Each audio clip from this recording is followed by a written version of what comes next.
Puji Tuhan, kita bersyukur bisa berjumpa lagi. Saatnya kita akan bersama mendengar firman Tuhan. Dan sebelum kita mendengar firman Tuhan, mari kita akan berdoa dulu bersama-sama. Bapa yang bersemayam dalam kerajaan sorga, Tuhan yang kami kenal dan kami sembah di dalam Yesus Kristus, Juru Selamat kami. Kami bersyukur mendapat kesempatan untuk dapat kembali bersama beribadah kepada Tuhan, dan saatnya kami akan bersama-sama lagi mendengarkan firman Tuhan.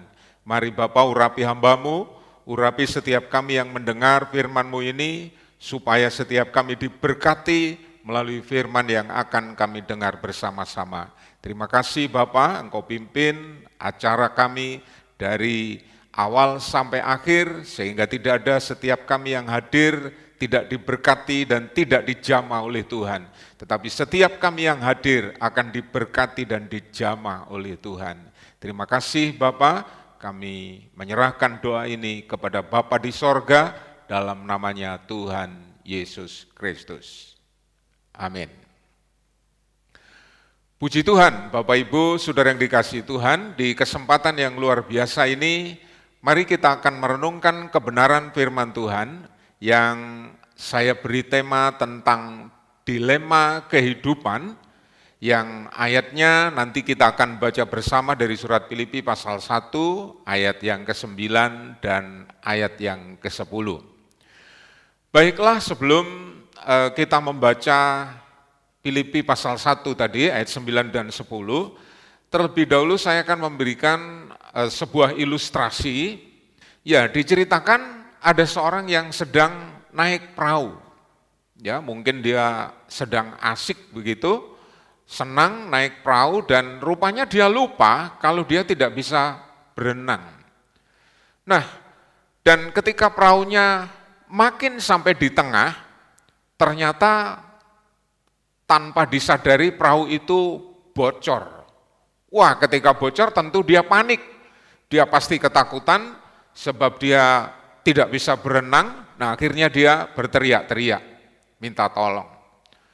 Ketika dia berteriak-teriak minta tolong, ternyata ada perahu besar yang sedang lewat, dan perahu yang besar yang sedang lewat ini tidak berhenti, namun hanya melemparkan pelampung, ya, alat yang bisa digunakan untuk supaya orang itu tidak tenggelam.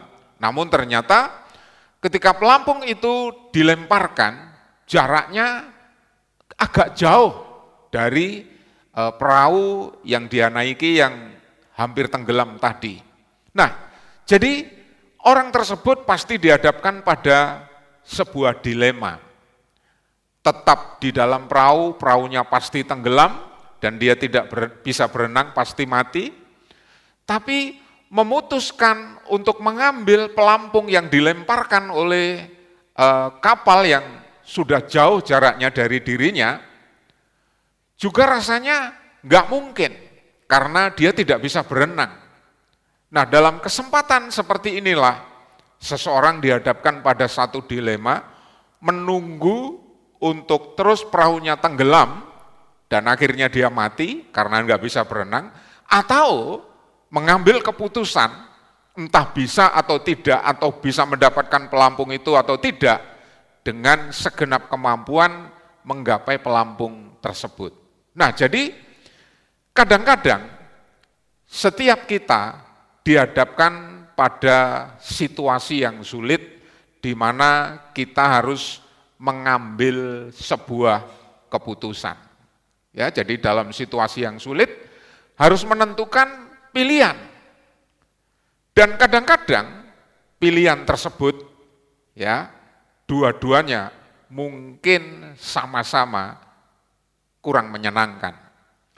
Tetap tinggal di dalam perahu, perahunya akan tenggelam karena sudah bocor dan separuh sudah tenggelam. Berupaya untuk mengambil pelampung, mungkin juga tidak bisa karena dia tidak bisa berenang. Nah, kalau Anda bertanya kepada saya, kira-kira pilihan mana yang harus diambil? Kalau saya menjadi orang tersebut, pilih melompat, berupaya sekuat tenaga untuk menggapai pelampung yang dilemparkan oleh perahu yang sudah lewat dari depannya tadi, dengan harapan kalau pelampung itu bisa digapai, bisa didapatkan, dia akan tetap selamat. Nah, jadi saudara yang dikasihi Tuhan, kita semua sering menghadapi peristiwa yang tidak kita inginkan seperti ini. Yang saya sebut namanya sebuah dilema kehidupan. Atau saya akan membuat ilustrasi lagi, ya, sesuai dengan situasi dan kondisi yang hari-hari ini kita hadapi. Ya, kita memang sedang menghadapi satu situasi yang saya tahu kita semua tidak menginginkan, tapi ini semua tidak bisa kita hindarkan. Nah, kita masih mending kalau dibanding dengan negara-negara luar yang melakukan lockdown secara total, di mana orang tidak boleh keluar dari rumah, harus tetap tinggal di dalam rumah. Nah, sekarang bagaimana? Misalnya, saya akan membuat cerita lagi. Seperti dalam gambar ini, semua sudah habis. Ya. Jadi pulsa, data, yang bisa buat telepon, internet sudah habis. Semua kebutuhan makan dan minum sudah habis. Yang artinya, kalau saya bandingkan dengan cerita orang yang sedang naik perahu dan perahunya bocor tadi, diam di rumah juga lama-lama mati. Karena semua nggak ada, semua bahan makanan dan minuman semua sudah habis. Dan satu-satunya cara untuk bisa mendapatkan, dia harus keluar dari rumah. Nah, sedangkan situasi di luar sangat tidak menguntungkan, di mana penyebaran virus corona begitu merajalela. Nah, sebut aja bahwa mayat bergelimpangan di pinggir jalan untuk mencapai tempat yang dia bisa membeli bahan makanan harus melewati orang-orang tersebut. Nah, kalau saudara bertanya kepada saya, mana yang harus dipilih? Tetap tinggal di rumah, semua keadaan akan berjalan dengan tidak menyenangkan karena nggak ada apa-apa, yang pasti kalau nggak makan, nggak minum juga akan mati. Tapi keluar dari rumah, juga ada kemungkinan dia akan tertular virus corona itu dan kemudian menjadi sakit juga menjadi mati juga. Nah, kalau saudara bertanya kepada saya pilih keluar. Ya, siapa tahu saya tidak tertular, ya mungkin dengan keluar memakai masker dan kemudian menuju ke toko yang menyediakan kebutuhan pokok yang memang sangat dibutuhkan. Nah, saudara sekalian, jadi sekali lagi, dalam menghadapi dilema kehidupan seperti ini, dibutuhkan dari diri kita satu pemikiran yang benar-benar dapat menentukan dan memilih yang terbaik. Dalam merenungkan renungan ini tentang dilema kehidupan, saya teringat sebuah khotbah yang saya sampaikan tentang sebuah konsep hidup yang salah satunya hidup adalah sebuah masalah. Jadi karena hidup adalah sebuah masalah, maka kalau kita masih kepingin hidup, kita harus selalu bersiap sedia menghadapi yang namanya masalah. Memang tidak ada orang yang menginginkan hidupnya penuh dengan masalah. Tapi kita semua punya pengalaman bahwa masalah itu bisa datang tanpa kita minta, dan kadang-kadang kita kepingin masalah itu segera meninggalkan kita.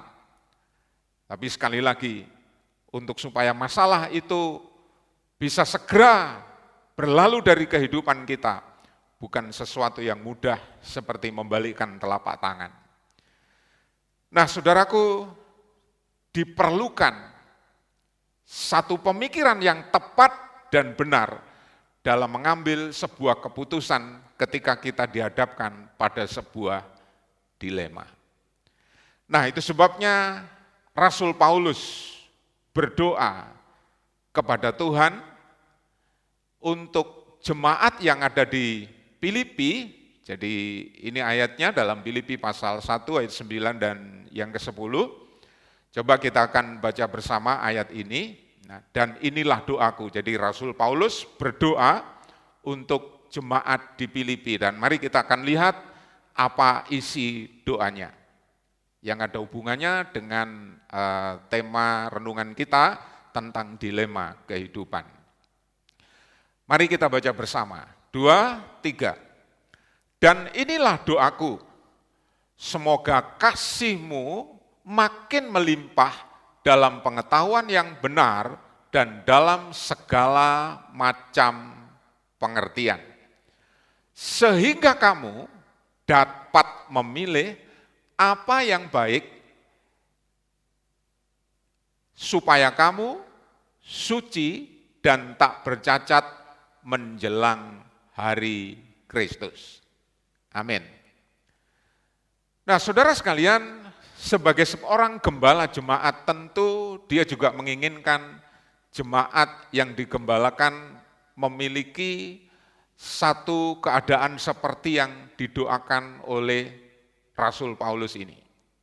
Ya, jadi Rasul Paulus berdoa, ada 2 permohonan yang diminta oleh Paulus kepada Tuhan untuk jemaat di Filipi, dan selain 2 permohonan juga untuk 2 tujuan. Ya, jadi kalau ini dipakai tema khotbah sendiri bisa 2 permohonan dan 2 tujuan. Nah, mari kita lihat. Permohonan yang pertama apa? Rasul Paulus mengatakan, semoga kasih-Mu makin melimpah dalam pengetahuan yang benar. Ya, itu permohonan yang pertama. Dan kemudian permohonan yang kedua, dan dalam segala macam pengertian. Nah, kenapa ini saya bagi 2? Karena memohon supaya jemaat ada dalam pengetahuan yang benar, maka jemaat itu harus belajar firman Tuhan. Karena pondasi kebenaran yang kita anut sebagai orang percaya adalah firman Tuhan. Jadi kalau kita kepingin meningkat dalam pengetahuan yang benar, jangan belajar dari mana-mana. Belajarlah dari firman Tuhan, sebab firman Tuhan adalah pedoman kebenaran kita. Dan Tuhan Yesus sendiri juga waktu ada di dalam dunia berdoa kepada Bapa untuk para murid dengan mengatakan, kuduskanlah mereka dalam kebenaran, firman-Mu adalah kebenaran. Nah, jadi ketika kita mengasihi Tuhan, dan kemudian kita mengasihi firman Tuhan, lalu kita rajin membaca firman Tuhan, maka kita akan dihindarkan dari hal-hal yang tidak berkenan kepada Tuhan. Kenapa? Karena kita melimpah dalam pengetahuan yang benar. Saudara sekalian, kurang pengetahuan tentang kebenaran dalam satu ayat yang terdapat di dalam kitab Nabi Hosea pasal 4 ayat yang ke-6, ya, firman Tuhan mengatakan, itu ada terjemahan lain, ya, umatku binasa. Kenapa? Karena mereka tidak punya pengetahuan tentang kebenaran. Nah, saudara sekalian, jadi supaya kita bisa tetap hidup, rupanya hal ini perlu terus kita renungkan dan kita perlu belajar tentang kebenaran. Dan kebenaran yang kita anut sekali lagi adalah kebenaran yang berdasar pada firman Tuhan. Itu permohonan yang pertama. Dan permohonan yang kedua, Rasul Paulus juga minta supaya jemaat di Filipi ya itu senantiasa memiliki pengetahuan secara umum.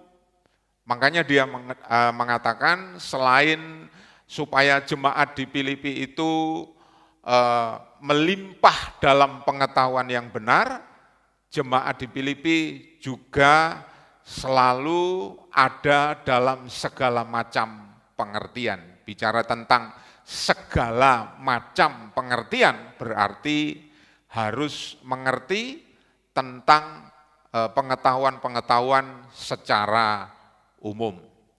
Nah, saudara sekalian, tentu dari apa yang dikatakan oleh Rasul Paulus atau apa yang dirindukan oleh Rasul Paulus sebagai seorang gembala jemaat untuk jemaat di Filipi juga menjadi kerinduan kita semua.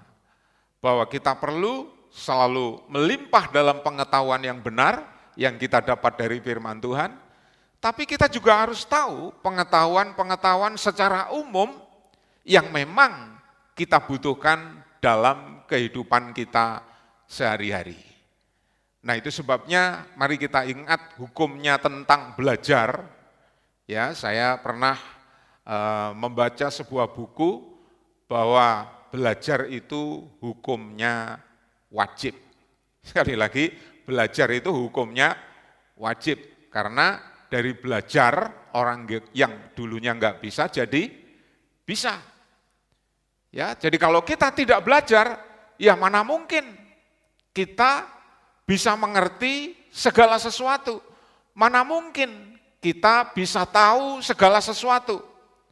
Kalau tidak belajar, pasti kita juga nggak bisa ngerti apa-apa.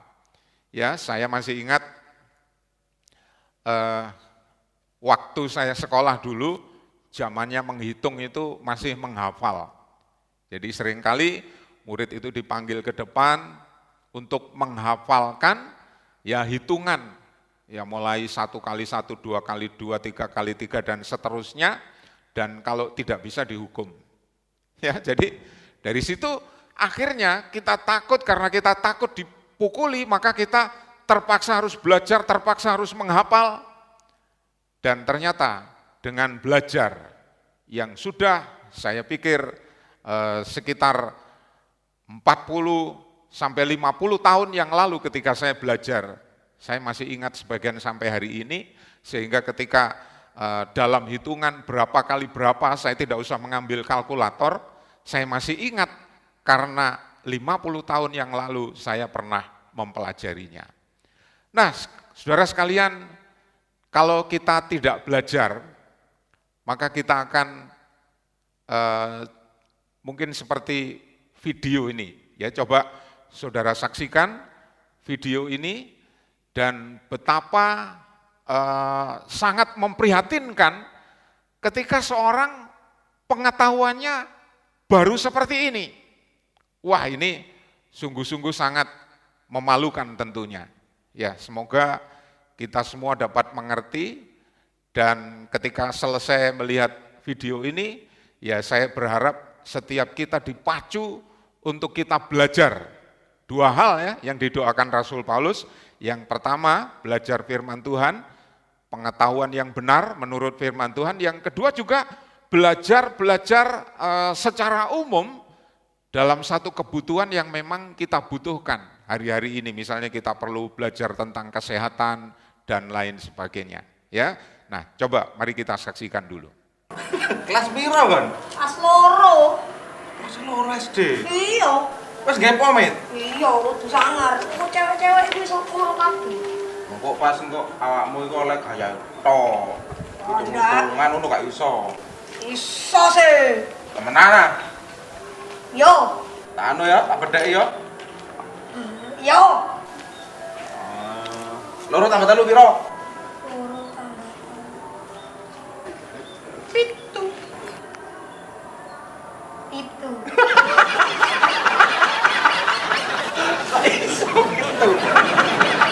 Itu kan gena. Loro Tambah 3. tambah 3. Ci, loro, lu, 4, 5. 5 ono lama ngomong itu. Gak iso oleh gaya tok, Kon.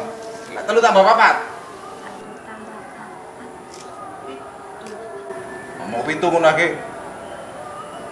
Ngomong pintu ngono akeh. 6 wis.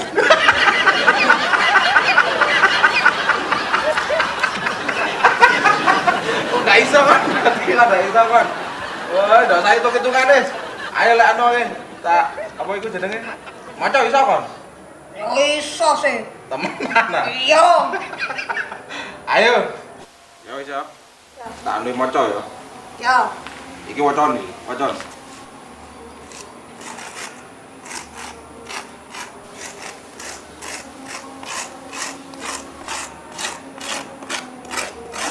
Con.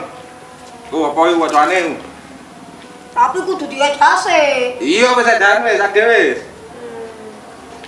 S E S Heeh. S Yo. L A La M A Ma mateni T Dadi waca. sate. Ya apa? Lah ya apa? Iya. Delok maneh. S ngono L A L M A mateni T. Lek diwaca. Sate. Iya wis.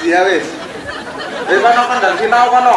Yos, Keliru kan iki. mulai sinau ben pinter. Iya wis enak pinter kan.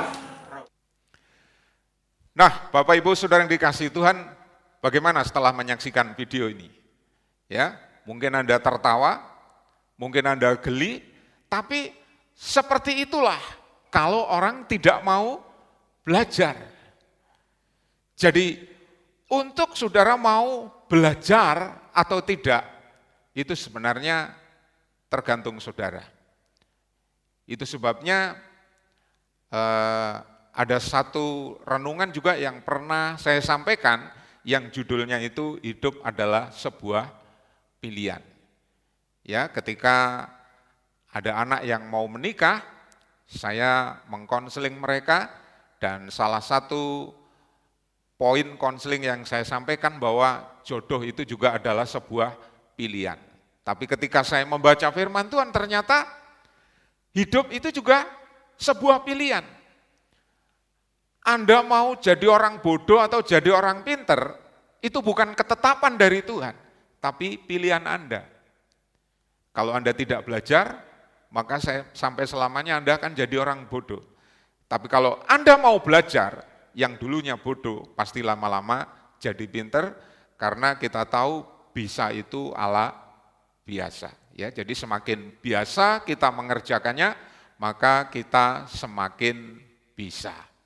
Saudaraku, kalau kita sudah mendapatkan pengertian, maka kita akan dapat memilih yang baik dan bahkan dapat memberi jawaban yang terbaik. Jadi jawabannya itu jawaban yang baik, yang benar, ya, enggak seperti video yang tadi kita saksikan bersama. Nah, saudara sekalian, berbicara tentang hidup itu adalah sebuah pilihan. Seorang nabi bernama Musa di kitab Ulangan pasal 30 ayat 19 mengatakan kepada umat Israel, "Kepadamu kuperhadapkan kehidupan dan kematian, berkat dan kutuk." Perhatikan itu.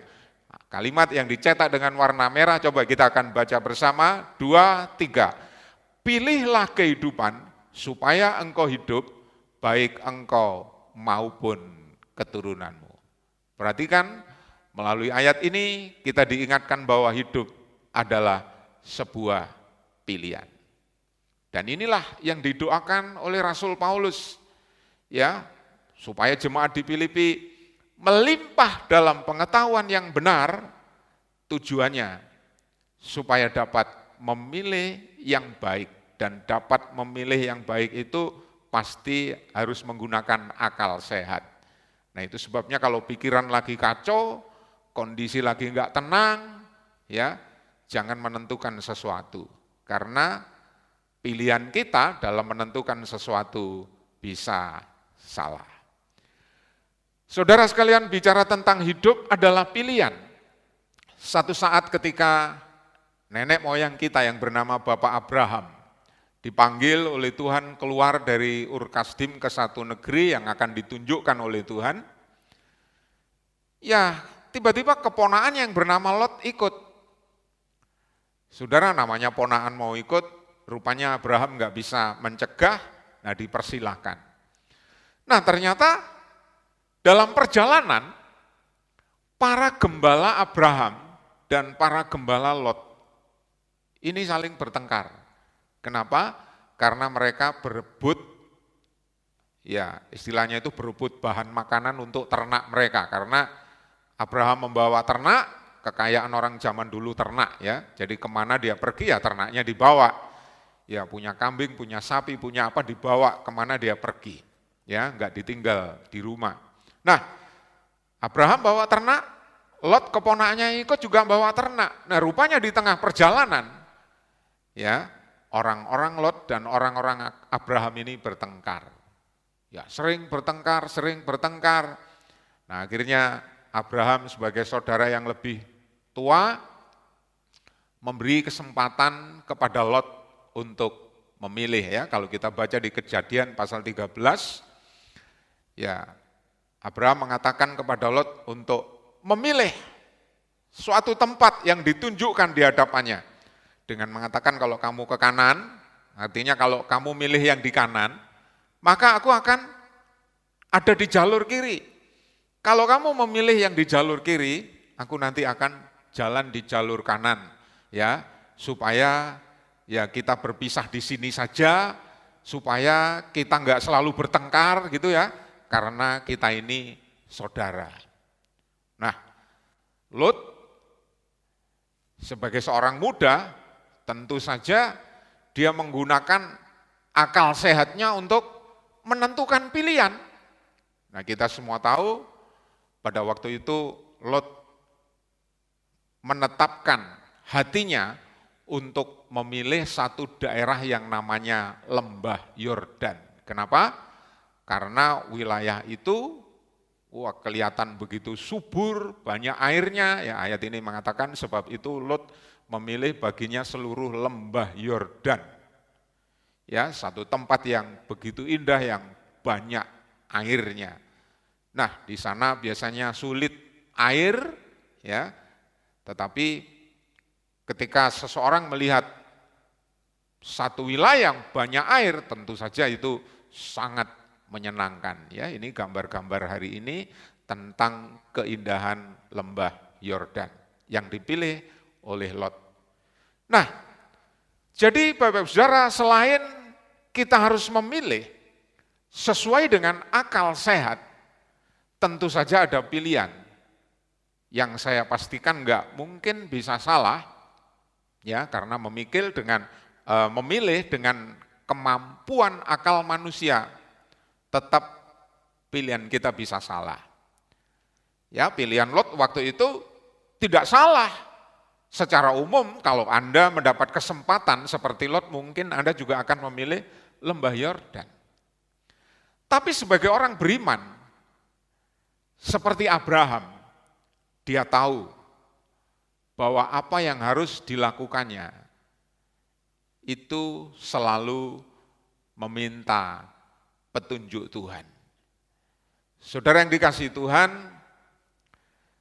dan kita semua tahu bahwa kalau kita meminta petunjuk Tuhan, tentu pilihan kita enggak pernah salah.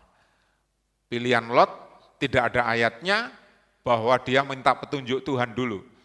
Tapi yang pasti dia menggunakan akal sehatnya, pemikirannya ke depan, ya, tentang Lembah Yordan yang begitu subur, dan Lot nggak tahu kalau tempat itu akhirnya akan menjadi satu tempat yang begitu mengerikan di kemudian hari. Nah, saudara yang dikasihi Tuhan, mari kita akan merenungkan lebih jauh. Ketika Lot memilih Lembah Yordan, dia nggak tahu apa yang terjadi ke depan. Nah, itu sebabnya Abraham akhirnya memutuskan, ya, seperti yang dijanjikan, kalau Lot ke kanan, dia akan ke kiri, kalau Lot ke kiri, Abraham akan ke kanan. Nah, akhirnya mereka berpisah. Nah, saudara yang dikasihi Tuhan, jadi supaya kita bisa mengerti pilihan kita secara tepat dan benar, kita harus benar-benar bersandar kepada Tuhan. Baru-baru ini kita memperingati tentang Hari Pentakosta, ya. Dan dalam kitab Kisah Para Rasul, kalau kita melihat, saudara yang dikasihi Tuhan, para rasul begitu bersandar kepada Tuhan. Ya, walaupun saya tahu bersandar kepada Tuhan dan memilih ada pada jalurnya Tuhan, itu enggak menguntungkan bagi daging kita. Ya betul, coba kita lihat buktinya. Ya, ini bukti bahwa para rasul pada zaman gereja mula-mula, seluruh keputusan yang diambil itu selalu bertanya kepada Tuhan. Jadi tidak memilih dengan menggunakan akal semata, tapi mereka benar-benar bersandar kepada Tuhan. Itu sebabnya ada ayat yang bunyinya seperti ini. Sebab adalah keputusan Roh Kudus dan keputusan kami. Bayangkan, Anda sudah begitu enggak dalam mengambil keputusan? Atau Anda memaksakan kehendak? Enggak, ini keputusanku, harus begini. Pertanyaannya, Anda sudah belajar seperti para rasul enggak? Ini selain keputusanku, ini juga keputusan Tuhan. Saudara yang dikasihi Tuhan, itulah doa Rasul Paulus untuk jemaat di Filipi. Ya, ketika mereka bisa bersandar kepada pengetahuan yang benar berdasarkan firman, maka mereka pasti dapat memilih secara tepat dan benar. Namun demikian, perlu ada wawasan yang perlu kita ketahui bersama, bahwa memilih bersama Tuhan sekalipun, dan yang kita lakukan itu ada pada jalurnya Tuhan sekalipun, itu tidak selalu menguntungkan bagi daging kita. Ya, seperti yang dikatakan oleh Kisah Para Rasul pasal 20 ayat 23 ini. Nah, selain daripada orang yang dinyatakan Roh Kudus, ya, dari kota ke kota, jadi Rasul Paulus itu memberitakan Injil yang dipimpin oleh Tuhan melalui kuasa Roh Kudus dari kota ke kota. Dia berjalan bersama dengan Tuhan pasti, tapi perhatikan kalimat yang dicetak dengan warna hitam, bahwa penjara dan sengsara menunggu aku. Jadi jangan berpikir, kalau berjalan bersama Tuhan pasti nyaman, kalau berjalan bersama Tuhan pasti enak. Rasul Paulus berjalan bersama Tuhan, tapi ternyata apa yang menunggu di depannya? Sengsara dan penjara. Kalau saudara tahu seperti itu, mau tetap berjalan bersama Tuhan? Atau kita berjalan menurut kemauan kita sendiri? Hanya saudara sendiri yang tahu. Nah, saudara yang dikasihi Tuhan, apa yang saya katakan di depan tadi, bahwa ada dalam jalurnya Tuhan, memilih bersama Tuhan sekalipun, itu tidak selalu menguntungkan bagi daging, sebab ada ayat di dalam Galatia pasal 5 ayat 17 yang mengatakan bahwa keinginan daging itu berlawanan dengan keinginan roh, dan keinginan roh itu berlawanan dengan keinginan daging. Ya, jadi dua hal tadi yang dimohon oleh Rasul Paulus, yaitu supaya jemaat di Filipi melimpah dalam pengetahuan yang benar, dan kemudian melimpah juga dalam pengetahuan secara umum. Tujuannya ini, yang pertama, supaya dapat milih yang baik. Tujuannya adalah supaya dapat memilih yang baik. Dan apa yang baik itu? Ya, yang baik adalah ini ayatnya. Supaya kamu suci dan tak bercacat menjelang hari Kristus. Coba kita ucapkan bersama, supaya kamu. Nah, kata kamu kita ganti dengan saya, supaya saya. Ya, kita ucapkan bersama. 2, 3. Supaya saya suci dan tak bercacat menjelang hari Kristus. Saudara yang dikasihi Tuhan, kalau beberapa waktu yang lalu kita memperingati tentang Tuhan Yesus yang naik ke sorga. Setelah memperingati Tuhan Yesus yang naik ke sorga, kita memperingati hari Pentakosta di mana Roh Kudus dicurahkan. Nah, Tuhan Yesus yang naik ke sorga dikatakan oleh malaikat dan bahkan Tuhan Yesus juga mengatakan berulang kali pada para murid bahwa Dia akan datang kembali. Perlu kita ketahui bersama bahwa ketika Tuhan Yesus datang kembali yang kedua kali, Dia tidaklah datang lagi sebagai bayi seperti 2020 tahun yang lalu, lahir di kandang Bethlehem. Tidak, ya.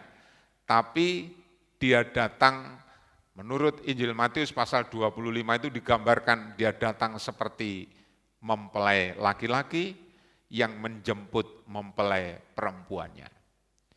Nah, ketika mempelai laki-laki menjemput mempelai perempuannya, yang adalah saudara dan saya, maka kita diharapkan oleh surat Filipi yang didoakan oleh Rasul Paulus tadi, yaitu supaya kamu suci dan tak bercacat pada waktu kedatangan Tuhan Yesus yang kedua kali.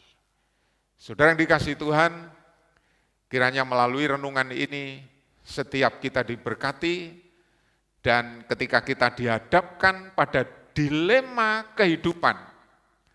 Dan karena kita sudah belajar tentang pengetahuan yang benar menurut firman Tuhan, kita juga belajar pengetahuan secara umum yang kita butuhkan dalam kehidupan kita sesuai dengan profesi kita masing-masing. Saudara, jadi supaya lebih terarah, ya, profesi kita apa, pelajari, perdalam, terlalu banyak pengetahuan yang kita bisa peroleh untuk memajukan setiap usaha yang kita kerjakan. Jadi berdoa kepada Tuhan, mohon berkat, hukumnya wajib, tapi belajar prinsip-prinsip bisnis yang berhasil juga harus. Itu sebabnya Rasul Paulus berdoa supaya melimpah dalam pengetahuan yang benar menurut firman Tuhan, juga melimpah dalam pengetahuan secara umum. Sebab kalau tidak, Hosea pasal 4 ayat 6 tadi mengatakan, umatku binasa karena mereka tidak berpengetahuan. Dan tujuan melimpah dalam pengetahuan yang benar adalah supaya dapat memilih dan memilih yang terbaik untuk mempersiapkan diri kita menyambut kedatangan Tuhan Yesus yang kedua kali. Amin. Kiranya Tuhan memberkati kita dan mari kita akan berdoa bersama-sama. Bapa yang bersemayam dalam kerajaan sorga, kami mengucap syukur untuk firman-Mu yang sudah kami dengar. Biarlah kiranya setiap kami yang sudah mendengar firman-Mu diberkati oleh Tuhan. Dan setiap kami seperti yang didoakan oleh Rasul Paulus juga terjadi dalam kehidupan kami. Ajarkan kepada kami untuk tidak malas, ajarkan kepada kami untuk terus giat belajar, baik belajar tentang hal-hal rohani melalui firman Tuhan, ataupun belajar hal-hal sekuler secara umum yang memang kami butuhkan dalam kehidupan kami sehari-hari. Tetapi terlebih daripada itu ya Tuhan, biarlah kami seperti para rasul pada zaman mula-mula, selalu berserah dan bersandar pada Tuhan. Ketika memilih sesuatu, bisa tahu pasti bahwa pilihan itu bukan dari diri kami manusia ini, tapi pilihan kami adalah pilihan yang tepat dan benar, karena kami memilihnya bersama dengan Tuhan. Dan semua itu bisa terjadi dalam kehidupan kami ketika kami melimpah dalam pengetahuan yang benar. Dan ketika kami melimpah dalam pengetahuan yang benar, maka kami dipersiapkan untuk menjadi mempelai perempuan sorgawi yang sewaktu-waktu ketika Tuhan Yesus datang kedua kali seperti yang Tuhan janjikan, akan mengangkat kami dalam kemuliaan yang Tuhan sudah sediakan bagi setiap kami orang percaya. Terima kasih Bapa, meteraikan firman-Mu dalam setiap kehidupan kami, kiranya Roh Kudus terus mengerjakan, sehingga kami boleh semakin memiliki kehidupan yang berkenan kepada Tuhan, dan hidup kami mempermuliakan nama Tuhan. Terima kasih Bapak, hamba berdoa untuk setiap umat, untuk setiap jemaat-Mu yang sudah mendengarkan firman-Mu ini, mereka datang dalam segala macam pergumulan, biarlah kiranya Engkau sendiri menjadi jawaban atas setiap pergumulan mereka. Mereka yang datang dengan sakit penyakit, Engkau jamah dan beri kesembuhan dalam nama Tuhan Yesus. Mereka yang datang dengan kesusahan, Engkau beri penghiburan, karena Roh Kudus adalah roh penghibur. Biarlah kiranya kedamaian, ketenangan, ketentraman, sukacita melimpah di dalam setiap kehidupan kami umat-Mu. Dan pengetahuan yang benar untuk dapat memilih yang terbaik yang berkenan kepada Tuhan juga ada dalam setiap kehidupan kami. Terima kasih Bapa, hamba-Mu berdoa untuk setiap umat Tuhan yang digerakkan untuk memberi persembahan. Engkau berkati setiap persembahan yang diberikan oleh mereka dan berkati kembali mereka umat-Mu sesuai dengan janji-Mu supaya Engkau dipermuliakan lewat kehidupan mereka. Berdoa untuk bangsa Indonesia, biarlah kiranya bisa melewati masa-masa sulit karena COVID-19 ini akan segera berlalu dan kembali keadaan normal seperti dahulu boleh kami rasakan dalam kehidupan kami sehari-hari. Terima kasih Bapa, ini doa kami yang kami mohon dan kami peralaskan di dalam nama Bapa di sorga, yaitu dalam nama Tuhan Yesus.